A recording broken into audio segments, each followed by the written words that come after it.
হে গাইছ, আজি পুৱাই উঠি এটা বৰ দুখজনক খবৰ গম পালোঁ। আমাৰ ইয়াত এক্সিডেণ্ট হৈছে।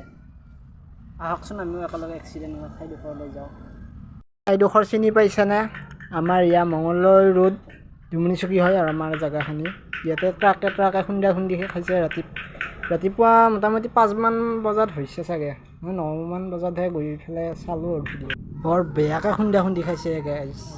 কি কৰিবি আৰু এনেকৈনো মাৰিব লাগে নে? মুখামুখি মাৰিছে বুলি ক'ব লাগিব আৰু মানুহৰ একো হোৱা নাই দেচোন, হ'লেও অলপ বেয়া লাগিছে আৰু। এতিয়া আমাৰ পুলিচ বিষয়া ছাৰহঁত আহিল। এতিয়া তেওঁলোকে এখন কেৰেং গাড়ী লৈ আহিছে, সেইখনেৰে গাড়ী টানিব। কেনেকৈ টানে চাওকচোন। গাড়ী চাই আকৌ মই বিৰাট ভাল পাওঁ।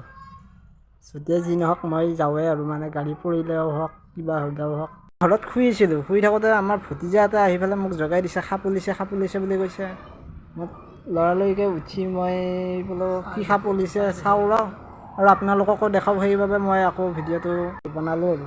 আমাৰ ফালে এইটো বুঢ়ী সাপ বুলি কয়, আপোনালোকৰ ফালে কি বুলি বা কয় মই নাজানো বাৰু। আপোনালোকৰ ফালে কি বুলি কয় জনাবচোন কমেণ্ট কৰি। তো গাইছ, আজি এই দিনটো এনেকৈ গ'ল আৰু এনেকৈ বাৰু পাৰ কৰিলোঁ। যদি ভিডিঅ'টো ভাল লাগে লাইক কমেণ্ট শ্বেয়াৰ এণ্ড ছাবস্ক্ৰাইবটো কৰি দিব। Bye bye.